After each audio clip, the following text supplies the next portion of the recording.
guys, si Square Telecom tayo this Sunday. And dito si ma'am. Nag-purchase si ma'am ng tablet and 15 Pro Max. Hi ma'am, ayan. Amazing kayo ma'am. Saan mo kami nakita ma'am?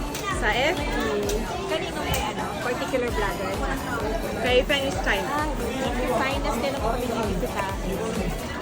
Nandito ang latest. Tapos bumili rin si ma'am ng Galaxy Tab A9. Ayan. This one po.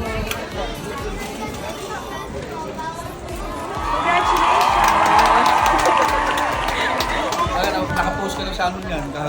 Hindi ako prepared. Be prepared si ma'am. Thank you ma'am. Nasa ibang bansa yung may-ari ma'am. May short interview tayo. So papadala niyo pa yan ma'am? Yes. Saan taga-saan siya ma'am? Sa UP. Batiin niyo naman siya ma'am. Hello. Shout out kay Master Sedi. Master Sedi, thank you for trusting. Thank you for choosing us po, si Square Telecom.